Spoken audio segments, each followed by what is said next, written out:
There we are. I hope everybody can see us. We can see each other, which is a good thing. I'm in London. I assume, Andy, you're in Manchester. I am, Francis. Afternoon Good. to you and everybody. Thank you so much for doing this. No problem. It's really exciting to be able to talk to you. What we're going to do is talk to you a little bit about your background first, and then we'll get on to the meat of it, the politics, because I like to know a little bit about my people. You came from a Catholic background. Was it a socialist home? Mm-hmm. Oh, very much so. Never in doubt, Francis. Just like it was never in doubt that I would support Everton Football Club. I always say Labour Party, Catholic Church, Everton Football Club, they were the things that were non-negotiable in my home. Not that it was I should say an activist home. My mum and dad were not activists. They were Labour voters, staunch Labour voters, but not activists. And yeah, very much, I think in Catholicism at the time, certainly when I was at school, there was an emphasis on Catholic social teaching, the catechism. Those things I think have gone now in terms of being big in schools, but it was certainly big in the schools I was in the 1970s. So I very much saw what I was told to believe at church as being sort of made real through Labour politics. I went to university in Liverpool, so I was probably at university at the same time you were at school in Liverpool. Absolutely wonderful place, very interesting and eccentric in many times, but absolutely loved it. Absolutely loved Liverpool. My heart is there. I was Francis Crook. You went straight into politics, and your first job was as a researcher to Tessa Jowell. Now, politics is both a skill and a vocation, I think. But have you found not really having a lot of experience outside it, as whatever, a disadvantage or an advantage? Well, I had a bit, actually. It wasn't quite the case that I went straight from university to politics. My first job was as a reporter on the Middleton Guardian up here in Manchester, but it was an unpaid role, and I tried to make it work for a number of months, and in the end became a journalist on a trade magazine in London. So like many people of my generation, to get on in life you had to move south, which I did. Yeah. And it was from there that I went to work for Tessa. So yeah, I'm not going to claim I had huge amounts of experience, but I had, in the end, about 3 years in roles that were outside of politics. I graduated in 91, and in the end joined Tessa's office in 94. So very much of my generation of people who were on that more, what people would call professional politician route, I guess. But I personally never, kind of felt, why does work experience define whether or not you can be a good politician? I think it's all about what you want to do, isn't it? And where your heart is and what you're all about. That's what defines it to me. And yeah, I've always sort of seen it that way. I absolutely agree. And I think people don't appreciate always that it is actually quite a skilled job. It's, like being a surgeon or an airline pilot, you learn it's a craft that you have to learn. Oh my goodness. I mean, I would agree with that so much. I hear people, it's always quite a casual comment people make, oh, such a body should be mayor of Greater Manchester, just a prominent person of some kind or other, as though it's a kind of an easy thing. And the truth of the matter is, the skill set of the politician is different from the skill set of the business person, because it's not as simple as I decide, therefore you will or will do. That isn't it, is it? You have to build an argument. You have to win people over to your way of thinking. It should be like that. And so the skill set is fundamentally different from the private sector or large parts of the public sector, to be honest. It's a different way of going about making change happen, and positive change happen, hopefully. I mean, you were very young when you were elected to Parliament in Manchester, but politics still tends to be the remit of older white men, often particularly at a local level. How do we get more young people involved, like you were, in their 30s? Yeah, I was 31 when I entered Parliament. Obviously, but I had been involved in politics, if you like, before that. I don't see any lack of appetite amongst the generation growing up in Greater Manchester right now, and I do work quite hard to empower them through the devolution we have here. So we have a youth combined authority. I have a huge number of programs actually that are focused on young people. We had a session yesterday with Operation Black Vote, who are running a civic leadership and mentoring program for us. I think it's that, for me, is the issue. It's how does a young person growing up in Gorton or Harper Hay in the north of Greater Manchester kind of find a route from where they are to where they might want to get to. That was always hard for my generation, but I think it's got even harder. People we might say are growing up in the more, less affluent area, more challenging situation, can't actually see how they can, the stability of development has gone, I think, from society. In the old days, the unions were there to help people on their way in those very, big industrial settings. And now, young people are on 0 hours and very inflexible. There's the cost of standing for selection to be a councillor, or certainly to be a member of Parliament, is enormous. Yeah. And I actually look back to when I stood to be the MP for Lee. If my mum and dad didn't live there, I couldn't have done it. I wouldn't have been able to afford it. Definitely not. And I think we underplay how big a barrier that is. The reason why there are fewer and fewer working class MPs in Parliament is because it costs way too much for a lot of people to stand for selection, and they simply haven't got the time or the capacity because of their working life to do it. And of course, it's going to be really difficult for young people to vote now because they won't have the right ID, and they're going to, even if they try and vote, they may be turned away from polling stations. I think that's very worrying and going to turn a lot of people off. Very worrying. Such a backward step. And to fix what? Where's the proof of widespread electoral fraud? It doesn't exist, does it? So yeah, a really worrying change. No. You had a very starry career. You were Secretary of State for Culture and for Health. And now I'm getting more into the meat of what I want to talk about and to come to some key issues that you faced with the link to democracy and governance. What lessons would you want to see and to sort of change and promote Secretaries of State? For example, a new Secretary of State coming in, and we've seen an awful lot of them recently coming and going. They get no training. There's no requirement that they have any expertise or knowledge in their department, and they may only be there for a short time. And by the time they've understood what's going on, they've moved on to somewhere else. Yeah. Sometimes, recently, it's only been a few days. Yeah. I mean, how do we make sure that the Secretary of State is not just well supported, but is equipped for one of the most important jobs that we have in public life, or the most important job we have in public life? Well, there's so much more that could be done to help people. But the question is, maybe, does the system want Secretaries of State to be assertive and clear? And I would suggest not, actually. You can make some real change happen if you're prepared to be, but you're not trained to be.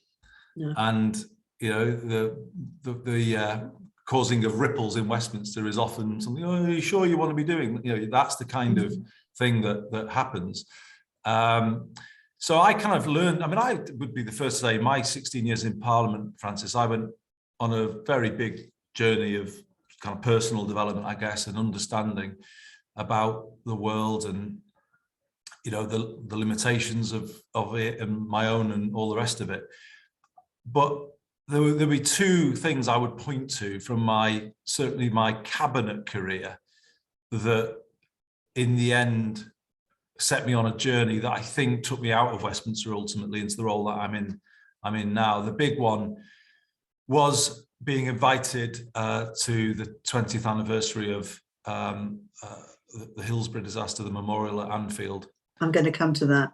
Yeah, well, I won't talk over about that now, but I had to decide at that point. Yes. I was told by anybody who knew that I'd been invited I shouldn't do it. And obviously I had to decide what I was all about. What was I in this job for? How could I look myself in the mirror? And so that for me was a very big fork in the road. But that's where I understood the purpose of the position I was in, the office I was in, you know, and I don't think people are trained to be independent in great offices of state, but they should be, because I think the governance of this country would work better if they went into them with that mentality. The second was then when I left there and went to health, and there were a range of issues that were ongoing when I arrived. The issues with Mid Staffordshire NHS Foundation Trust, also the contaminated blood issue, which recently had been sort of, if you like, again, closed down by the department in the way that it had responded to something called the Archer report. And on both of those issues, learning from my Hillsborough experience, actually, I had to decide what I was going to do. And actually, if you are strong and you are clear and you don't cave in to the, if you like, the official line, the civil service line, you can make change happen.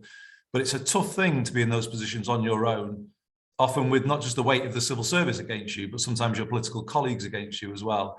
And that maybe explains why secretaries of state sometimes sink without trace, or get moved very quickly because they've made too many ripples, and then, but the ripples are often good and they're needed.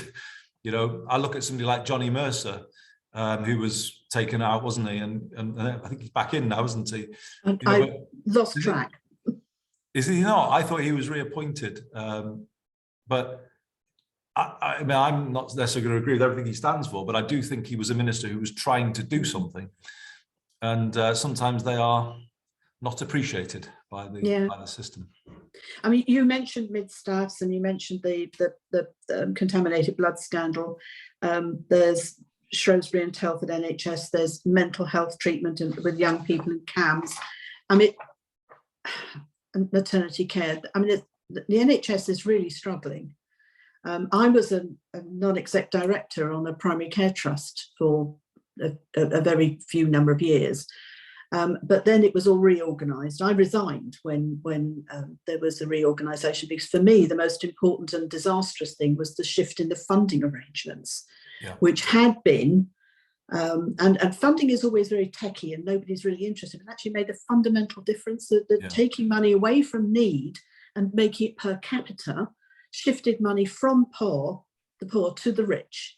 And I just thought it was iniquitous, and I made a fuss, and I had to leave because they didn't like it when I made a fuss. But that's part of the issue, Francis, if I could just jump in on that point. Quite a closed culture in Whitehall allows the wrong culture to exist in NHS organisations, police forces, because the levels of accountability aren't there. Take the Hillsborough example.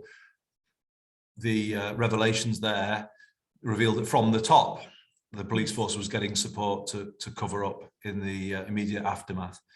And yeah, all of that history, as we know, has kind of now finally been revealed. Or take that other example that I mentioned, contaminated blood. I gave evidence in the summer to the infected blood inquiry, and I reviewed all of my paperwork from my time as Secretary of State. And I thought very carefully before I said this, but I believe I was misled as Secretary of State about the issue by civil servants. The line that had been developed from the 70s into the 80s and the 90s was a very firm line that the state had no liability for what happened because it feared the financial exposure of admitting liability. And it had tried to stick to that line for decades, to the point where I was signing letters in late 2009 saying that nobody was knowingly put at risk through the use of blood products. And that, I don't believe, is a true statement that they asked me to sign. But I didn't know the opposite at that time. But I did say, after very careful thought, that I think there is a case for corporate manslaughter against the Department of Health, because of that sticking to a line that I believe is wrong and has caused pretty immense harm. And if you look at the thousands and thousands of people and family members who've been affected by that scandal. So this culture where ministers are not empowered to stand, a minister on their own trying to stand up to the weight of the civil service. I mean, how do you actually do it when you're not given all the information? I think this is what often creates the wrong culture, if you like, throughout systems. Lots of reforms that you could think of, but let me just, if I could mention one, the Hillsborough Law. I'd be very grateful if people who've tuned into this event today might look it up and consider giving your support to it. One of the simplest measures is a statutory duty of candour on all police officers and public servants. Yes. That means tell the truth at the first time of asking. If that was enshrined in law, it would actually empower more junior people within organisations to speak out against things that they know to be wrong, rather than not doing so for fear of what people above them might say. And I think changing the culture might be more done from beneath, if you like, than from above. Absolutely, and the responsibility on the state to tell the truth right at the start would mean that you wouldn't have to wait for 30 years for Hillsborough for it all to come out many years later, or any other kind of public inquiry. It could be done straight away, and because as you said, people have died in the meantime waiting for all this to be sorted out. So I will look it up. I will look it up. I want to move on to nationalisation, because I know that's something that is you've promoted, and you're an advocate, I think, of nationalising the railways, partly because of your recent personal experience on Avanti, which we have all seen. But Avanti, of course, is nationalised. It's just not our national. It is owned by the state. It's just the Italian state. So I wonder how we deal with this conundrum where you have a nationalised industry which is not working well for another nation. I mean, it's such a mess that we're in with the nationalised industries. How should we just nationalise them on our own and take it back off the Italian state? I was only half owned by then, but there is a state ownership there. Well, it's obviously not nationalised in the sense that Trenitalia is in a partnership with the First Group, who I think are the major shareholder. So it's being run as a sort of, a national government is buying in as a profit-making venture, if you like, into our system. Ours is actually the opposite, I would say, of nationalised. It's a very fragmented, unreliable, overpriced system that doesn't actually work. It doesn't work neither for the passenger nor the taxpayer, actually, because both are asked to pay huge amounts of money to subsidise a failing system. It's a chaotic system. And what I've learned in my role as Mayor of Greater Manchester is that they are just simply not accountable to the public. There's no real accountability here. They don't think these franchises as they were, or contracts now, are going to be removed from them. So they just carry on doing it. And it really doesn't work. And people will say, well, would nationalisation work? Well, I think you can see examples of railways that work better across Europe that are under national control. But actually, it doesn't have to be, if you like, all national control. I think local public control of things like transport could actually work. And I think we need to think about more devolved control of critical services, because if you're closer to the people who use those services day after day, as I am as mayor, as compared to what I would have been as a cabinet minister, I think you're more responsive in that position, and actually you will make more decisive action happen. So take Merseyrail, not far from me here. Merseyrail is under the control of the Liverpool city region and the mayor. It's the best performing train system in the country, and I think it has something to do with local public control. And our tram system here, also under local public control, is a pretty good system. It's the best part of our public transport system, and it's no coincidence that it's in local control. Take the buses, though; they're deregulated, and they really don't work for people here. They're like the trains; they work to serve the vested interest, the private interest, and not the public interest. Yeah, of course, Trenitalia works for the Italians quite well. It's very cheap, it's very efficient. So what they're doing is taking all the profits out of the British system and making their own system. I mean, why wouldn't you? Of course you would. It's sensible to do. You know, Italian trains are wonderful. They're lovely. Just not the Italian trains in the UK. I want to come on to constitutional issues. The Commission on Political Power has three strands of work at the moment. We're looking at the head of state, which we published on, the executive, and the third piece of work that we're doing at the moment is looking at the second chamber, the House of Lords. Yeah. And you'll know that we published 2 papers so far.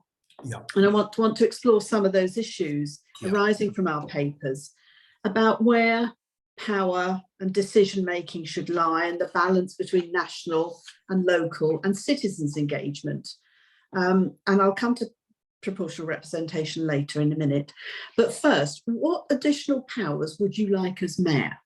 And what, not just you, but what powers would you give to mayors generally? I think mayors need control over pretty much, or influence, let's say, if not full control, over pretty much all of the public money that is spent in a city region like this one. So we have it over some of our services, but not all. And the gaps are skills, and technical education is a very big gap. Okay. Funding allocated through the DWP is another gap. The point about the role that I occupy compared to the one I used to as a Secretary of State, when you were a Secretary of State, you could only see numbers, not names. But when you're a Mayor of Greater Manchester, you can start the other way around. You can work names, not numbers. And you can join the dots between health and policing and all the different things that support strong people in strong places.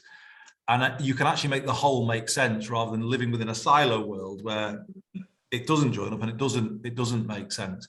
So the more, in my view, Francis, that you devolve, the more the whole jigsaw makes sense, and you can actually drive some real change. So if I could just refer people to the Lancet that recently did a study on 5 years of health devolution in Greater Manchester, it concluded that we had made a faster than expected increase in life expectancy in the city region, and that had happened most in our most deprived communities.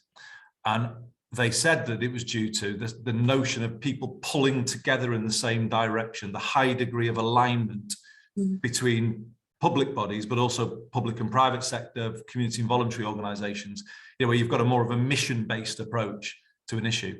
Homelessness was the big example. When I came in as mayor, I said, I want everyone to say this is not just the housing department, it's got to be everybody's issue, because it's actually a health issue. If you're sleeping rough on the streets, that's a catastrophic health issue, mental health issue. And actually we did something pretty significant on that, where the NHS, Greater Manchester Police, the probation service, everybody started pulling together in the same direction. And I think that is how you actually make public services work and effect real change, as opposed to just managing the numbers, ticking the boxes. So I would say Parliament should give mayors the ability to influence or even control all public spending within their areas, so that they can make the whole make sense and create much more person-centered, preventative public services, very different approaches where we have teams of public servants working together around people rather than people being passed from pillar to post in different silos that never quite join up. I spent 8 years as a locally elected councillor in London, and I must admit I was very dubious about mayors to begin with, but I have changed my mind, and I think they're a good thing. But I think what was interesting is that the people of Bristol recently voted to get rid of their mayoralty, which I thought was very disappointing. I don't know why you think that happened. I was a little disappointed about it, but it was a different type of mayor to the one, the role that I occupy. So that was the mayor as a leader of a council as opposed to a metropolitan area.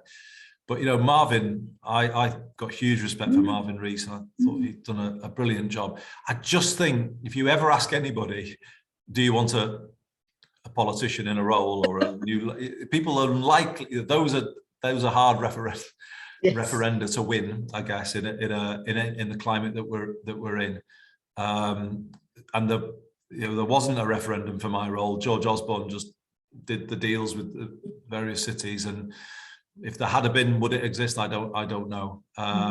But I like to think, I'm not just talking party politically here. I think Andy Street has really established the mayoralty in the West Midlands. I think hopefully people on the call feel we've added something, and I think the voice that I was able to bring forward from a sort of northern perspective in the pandemic, I think did challenge a lot of London-centric decision making that was happening at that time. So absolutely. yeah, and there are people. I could point to our work on homelessness. I've taken that decision to put buses back under public control, and we're in the midst of delivering that at the moment. So English cities outside of London are under punching their weight on the world stage. If you go around the rest of Europe, you will see second and third cities with strong mayors, strong regional governance, and with services that are superior to the ones that most English cities have. And very strong local identities. People feel like they're part of the city and feel like they're part of the and that's good. Yeah. That's good, Francis, for the nation, that everywhere feels like it's got a greater sense of agency, that it's not being neglected. And we kind of see that the seeds of Brexit, I think, came from that idea that some places were just shut out and neglected. Nobody could hear their voices. And I think that's the issue, isn't it? We have a country that is, it's politically over-centralised on Westminster, and it is, from a geographical point of view, one of the most divided in the world in terms of the levels of inequality between the different regions. And I feel, I'm not saying it's the whole answer, but I think English regional devolution is a big part of the answer to some of the times that we've lived through in recent times. It's happening here. If Greater Manchester has a greater sense of itself at the moment and a greater sense of its direction, I hope, from what we've been doing, and that then creates a healthier political climate within our city region. Because the starting point here, Francis, is place, not party. If you start with place, you're starting from a better position, because everybody, however they vote, believe in the place and they want to see the place prosper. So you're starting with something which unifies people, whereas in national politics, we start with something that divides people, party, and hence nothing gets done and people don't really come together. I'm in a three-party state here in Greater Manchester now, where we have a Conservative council and a Lib Dem-led council, and we get on. And actually, it's incredible how little politicking interferes in the work at the Greater Manchester level. We broadly get on and we try and come to agreements that work for all of our 10, because it's place first, not party first. And there is something fundamentally important in that for English politics as it goes forward. I think I absolutely agree that our country is too centralised. The decision making and the obsession is too centralised. And the Commission was set up because of the mess at the centre of our democracy, an overly powerful executive, which has been increasingly corrupt. Yeah. And we published a paper looking at options for reform of the sort of the centre of it. I read it. Yeah, it's very good paper. We published short papers because I know big type and short papers. It's the future, surely. Yeah. It's like devolution. Nobody reads long papers. I mean, it makes you feel good, but nobody reads. Yeah, they were very clear. But your point there, and the theme that comes through the paper is, you're right. It's not just that we're centralised on Westminster. I'm going to give you my experience. The power is actually in about 50 pairs of hands, really, inside that system. You're talking a really small number of the most powerful people in numbers 10 and 11, a few powerful permanent secretaries, a couple of cabinet ministers, but certainly not all. The power is actually in a very small number of hands. So if you have the wrong people, if those are the wrong 50 pairs of hands in terms of the behaviours and and we've seen a bit of this, I would say, in recent times, you can see the chaos that can come from that. And a point I made when I spoke at Glastonbury, I'm a bit name dropping here, but I spoke at Glastonbury earlier this year, and I made the point, if the British political system was a computer, steps would have been taken by now to stop it being hacked. Yes. Because it's quite easy to hack the British political system. It has been hacked. Yes. You have to capture quite a small number of people. Yeah. And I do fear a bit, you know, I watched the Conservative Leadership Party contest, and you see a process underway that has been going on in the Republican Party. If all of the parties kind of embracing more extreme ends of the ideology that's around, it's a very big danger, I think. We are next, if we're not careful, behind what's happening in the US, and we've got to be really careful about that. That's terrifying. Absolutely terrifying. Very little of any good has come across the pond in that direction. Some good things, but very little. I want to talk to you about proportional representation, because that's something I'm sceptical about. And I know you're keen on it. And we already have several forms of PR in this country. In Scotland and Wales, it's a hybrid system linking constituencies and regional lists. London has an additional member system, which no one understands. I have to tell you, the voting last time, it was just so confusing. And I'm geeky about this sort of thing, but I was really, I don't know whether I voted the right way that I wanted to or not. I genuinely don't know. The thing about a single parliamentary constituency system is it's elegant. People understand it. They may not like it. It may not be very democratic, but at least people understand it. And that's terribly important. At the fundamental part of a democracy is people have to understand how it works and what they're doing in it, what their part is. Now, I'm not sure that a national voting PR system is ever going to be fair. I'm not convinced by it. Convince me, briefly. Briefly. Oh, I'm a convert, so I would have said what you said. And I've changed. There's one problem, there's one very big problem with it, by the way, which is it encourages MPs to be super councillors in the constituency system does. Very parochial. Yeah. Don't see the bigger picture. They're just politicking away in there.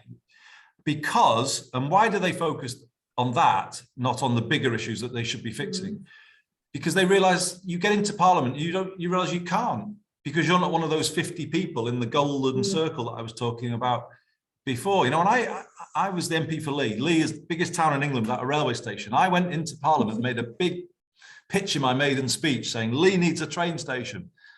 And in my naivety, I expected to go back to my office and the phone would go and somebody would say, oh, it's such money from the Department for Transport here. This station in Lee, where do you want it? You know, it doesn't work like that. I've discovered it doesn't work like that. No. And so because people can't really affect, they get into sort of they almost duplicate the role of councillors sometimes, I think. So before I kind of pin my hat on a form of PR, Francis, I think there's a bigger issue, and it's the whip system. I think the whip system is a big part of the problem. Why? Because that keeps the power in those hands of those 50 people. Because basically, they mandate the governing party in the whip's office to just rubber stamp what they want through the parliamentary process. And I think before you get to a voting system, I think something is, I hope the Commission will think about this, something important is needed about the status of elected members of Parliament, the independence of those people, the ability of those people to use political leverage in different ways as they do in the US to move things on, if you like, for their place or their region. I would have found Parliament a much more rewarding thing if Northern MPs were freed up to work across party lines to rebalance the investment in infrastructure. I would have felt I was doing my job more to do something like that. And yet you can't, because you're often bound into rubber stamping the London-centric decisions of the Whitehall machine. And so for me, I think if people in politics sometimes will laugh at this and say, oh, there'll be chaos if you took the whip off, and people, no, there wouldn't. I think most people elected under a Labour banner, 95% of times would probably go with what their own party wanted them to do. But if they couldn't in 5% of times, there's probably a good reason why. And actually the machine should be stopped from doing what it wants to do in those 5% of occasions. So I think there's something about this individual status of MPs, which would give a greater clout to Parliament when it's standing up to the machine. The whip transfers power to the golden circle in Whitehall. And what you've got to do is kind of regain power as Parliament first before you talk about even how it's constituted. Because you could constitute it a different way and it still wouldn't have the power under the whip system. I hope that makes sense, but that is my experience of 16 years there. I think that's really interesting. And that's very much what we're saying, that there should be more power to Parliament, or power to committees, which work really well. Definitely. And across party, of course. Definitely. The select committees do great work, don't they, on the whole? Yeah. So empower them even more. Yeah, absolutely. Yeah. Now, the Commission's latest piece of work is looking at reform of the second chamber. And it's proving very complicated, I have to say. We've had a lot of evidence given to us from different people, and we've had evidence sessions, and we've talked to people. And I know that Gordon Brown's review is looking at regional representation, although we were looking forward to it being published, but it hasn't been published. What kind of thing would you like to see, and what would regional? I've also got some technical questions from people who sent them in advance about this, but generally, what's your view on do we need a second chamber, and what would be its purpose? I think we do, but for me it needs to be an elected Senate of the nations and regions. I think the starting point has to be, Francis, that all people and all places are equally represented in Parliament, the regions and the nations of the UK. And we can't say that at the moment. They are in half of it, but in the other half, I would say people who live within the boundaries of the M25 are massively overrepresented in the unelected. Hold on a minute, I'm a Londoner here. In the unelected chamber. Well, yeah, but I think I'm right in saying that. I think I'm right in saying more people went to Eton than were born in the north of England in the unelected second chamber. I mean, what's happening here? You know, why are we not saying in 2022 unelected people who've no real reference point to the Red Wall or Scotland, or why are they actually allowed to make our laws? And they are making our laws because, for the reason I gave before, Francis, MPs don't have as much agency to change laws when they're going through. They're told to vote in a certain way, and that's what they have to do. In the Lords, that's where most changes to legislation happen, but by people who really don't. I'm not saying they're not good people. There are many good people in the House of Lords, but I don't even think the biggest proponent of the current system could say it's representative of the nation as a whole. It clearly isn't. And we need to get rid of the hereditaries. That's the first thing.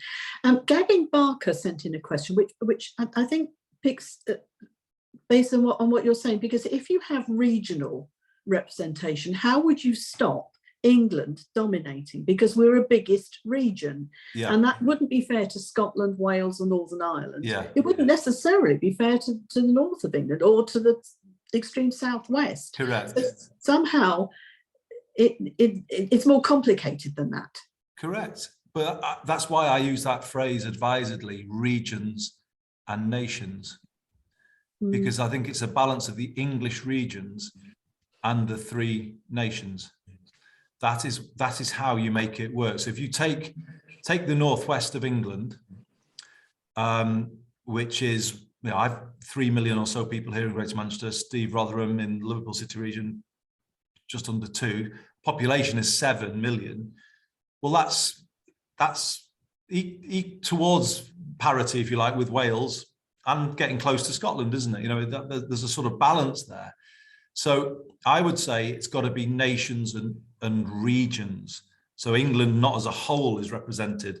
And how do you do it? I've always been an admirer of, well, his music, but also his politics, Billy Bragg. I mean, he came up with I felt anyway, and still do feel maybe as a sort of interim first step, he talked about a secondary mandate whereby votes cast at the general election under the first past the post system for the Commons could be used to go down a list system of candidates to comprise a proportional House of Lords, elected Lords, or indirectly elected Lords, let's put it that way. And I still think there's something very neat about that proposal. So it would mean that every vote counts to some degree. When you're voting, you are still voting to have an influence over the shape of the second chamber, and not just the first. That's pretty much what happens in London, and it's very confusing for people. I tell you. Yeah, but I think his solution was one vote. You vote for one vote, but then that vote has a power beyond just electing the Commons. It influences the second chamber. I mean, there are different ways of doing it, but I definitely would say, Francis, that this would be a different nation if the Lords had that sort of inbuilt inequality between the regions and nations in it. I think we're looking at perhaps more, maybe more imaginative possibilities. And Titus Alexander has asked a question about whether the upper house could include things like policy forums on health and the family, or deliberative assemblies, or town hall meetings. And those are some of the things that we're going to be looking at. Because if you just... Or elected mayors, maybe. Or elected mayors, indeed, absolutely. Not pitching for a job here, I've got enough on my plate. No. And that's interesting, because that's what happens in Germany, where the elected people actually don't take their part. It tends to get delegated to civil servants, because elected mayors and elected regions have too much on their plate. So I think we've got to be careful about piling work on people who already have a very important job. But I think that we can... said that though, Francis, I noticed, sorry to cut across you there, but I'm not so necessarily my role, but I do think there's a role for people who run councils to be more reflected in Parliament, because the treatment of local government by national government is actually a national disgrace. And I see it with new eyes from the role I'm in now compared to where I was before. And I think their voice needs to be heard.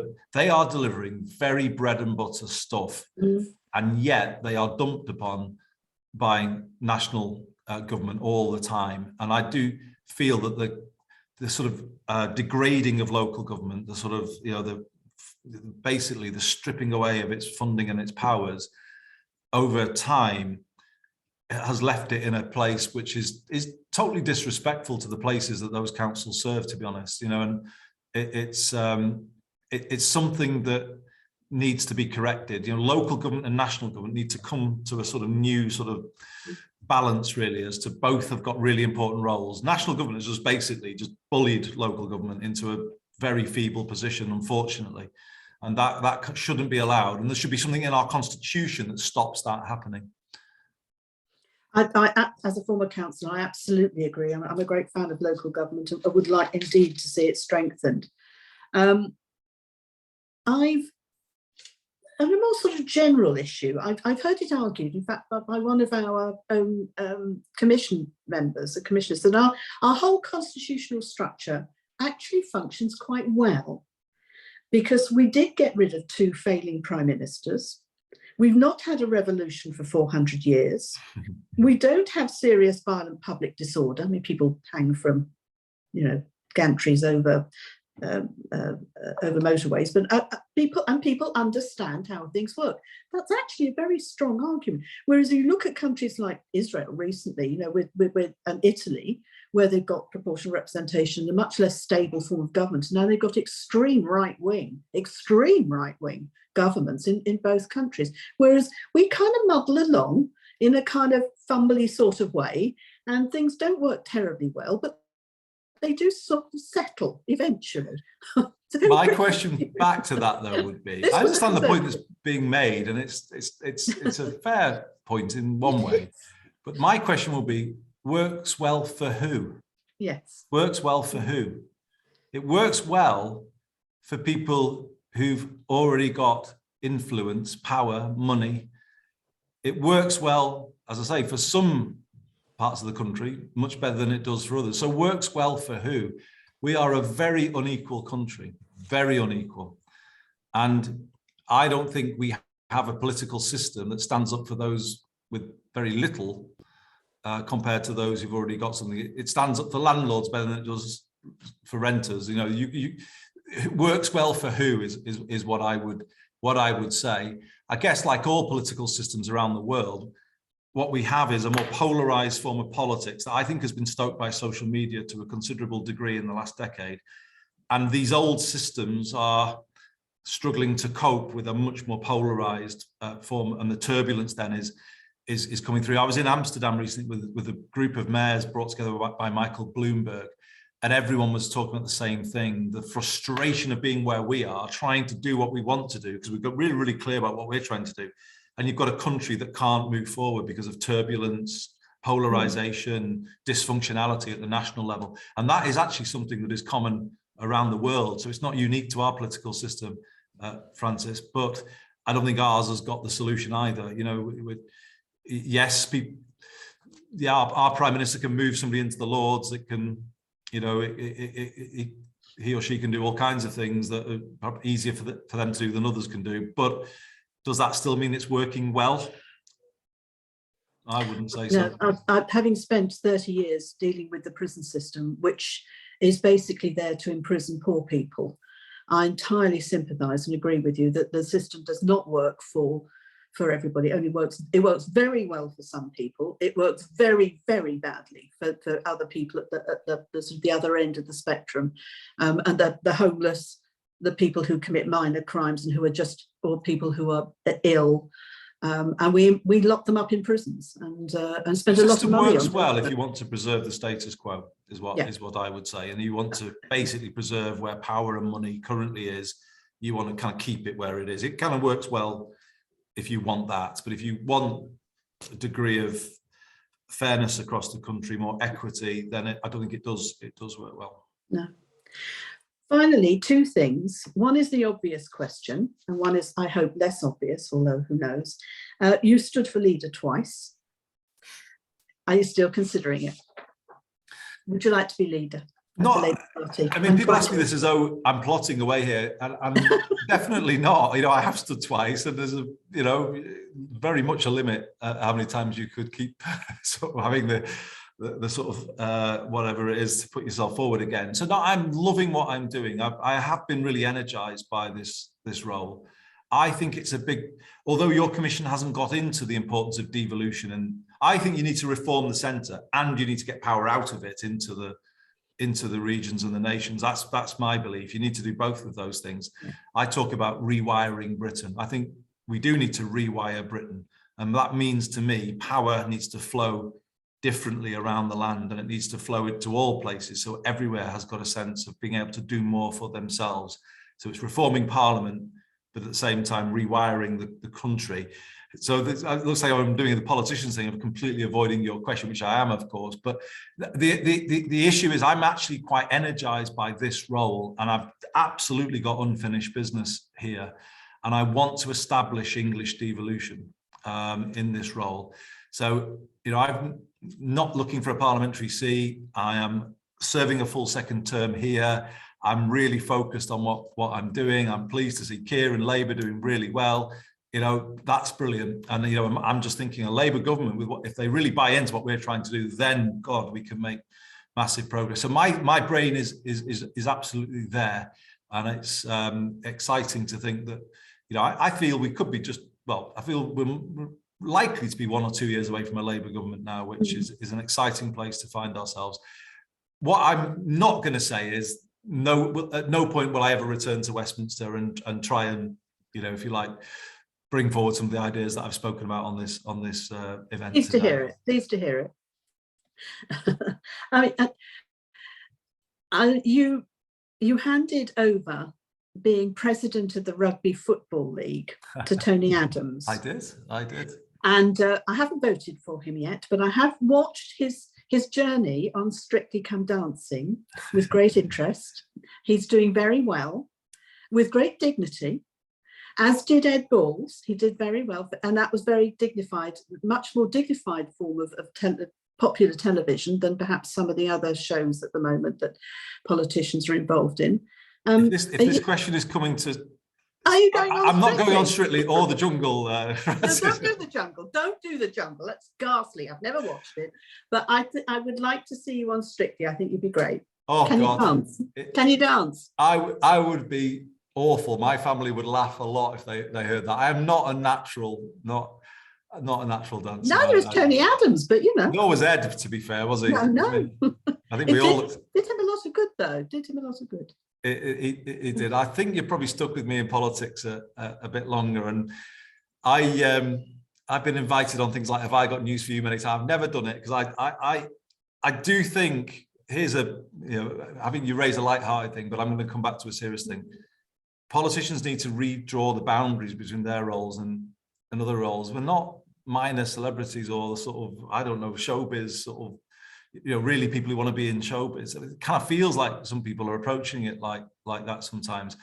I think when you're in an elected office, you have to really draw quite a rigid boundary between what you are there to do and what you are not there to do.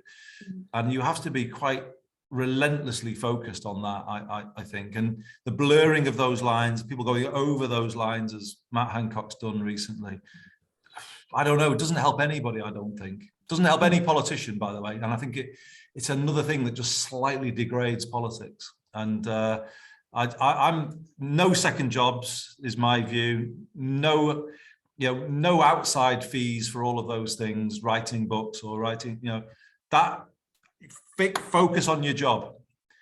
Focus on your job, do your job. And if you want to do that stuff, do it beyond your job, and your politician job might be a springboard to those things. But I do think there's something important here about, people maybe, just to make the point, maybe they drift into those things because of what I was saying about the role of the Member of Parliament not being, not being given enough clout to do things, so therefore people do drift into journalism and media and all of that. Yeah, no, I've got a lot of sympathy for that. Of course, just to clarify, Ed Balls did do it after he'd left Parliament, didn't he? No, he did, and I have no problem with that, by the way. But no. I think, we just see a trend, don't we, to people doing it. Well, obviously, we've got an example of it with for money, perhaps. It may be, perhaps it's that as well. Anyway, who knows what people's motives are? Doing ridiculous things like going. MPs get enough to live on, and that's that. They've chosen their job. Yep. They do. Thank you so much for this. You're welcome. Been absolutely fascinating. I hope some of it has made sense for you and has added something. I have made some notes. There's some really interesting ideas. We will.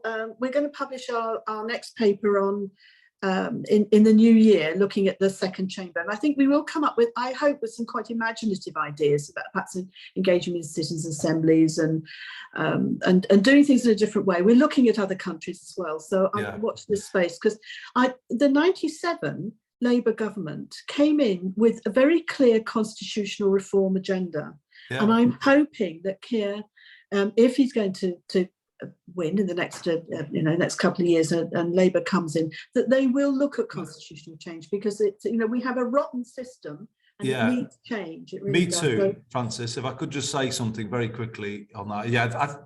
I think Gordon's work is going to see the light of day reasonably soon, is what I hear. So I'm really looking forward to that.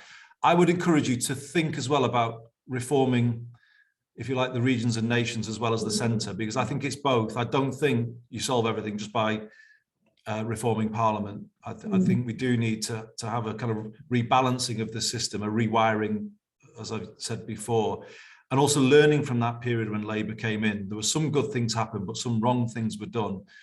If you look at Scottish devolution, they treated it as a branch office, and that, I think, led to the SNP, really, because it was like, here's your order from London, and that's, I think this is where the political parties have to mature. There's still a culture in Whitehall that they don't like anybody answering back. They definitely didn't like me answering back in the pandemic when they tried to railroad us into tier 3 with a paltry furlough for people who were very low paid. They didn't like us answering back, but Whitehall and Westminster's got to get used to the regions and nations answering them back sometimes, and saying, look, that's not how you should do it. The challenge to the SNP, I think, is the one I'm talking about. They've hoovered all power up to the national level, and I think there's a sort of, they've railed about Westminster for years, but people might say the same about Holyrood now. It holds all the power, and the councils in Scotland and the cities, I think, are very much stripped of power, and much less in the English cities, actually. So I think all of these things need to be in Labour's minds, actually, and a bit of a new vision for Scotland, really, that is about more devolution to the Scottish cities and regions. So yeah, I think the public there's an appetite for some of this now, because they can see how dysfunctional we've become as a country, and they're frustrated about it, aren't they now? So I think we've got a big chance to make a big argument, and I really would encourage the party to walk into this space. Thank you so much. And the lesson I'm taking from this, the catchphrase is answering back. I like it. Answering back. I'm going to put that on my Twitter feed. Answering back. Whitehall doesn't like it so much, but hopefully they're getting used to it. Well, the North is not having its trains the way they are, Francis. And have you got that message yet down there that we're not happy with our trains? You might have done once or twice. Yes, I think we've understood. And I keep saying, we'll be patient to a degree, but there will come a point, if they don't fix them, that I'm going to gather everybody at Knutsford Services and we're going to walk south one time and sort of demand better trains off you. We'll walk on your. No, I'll meet you with a flask of tea. Pardon? I'll meet you with a flask of tea. All right. Well, it should never come to that. We need to make the country work better for everybody, don't we? And everyone get fair and equal treatment. We do. We're on the same page. Thank you very much. And it's been absolutely fascinating. I'm very grateful to you. Thanks, everybody, for tuning in.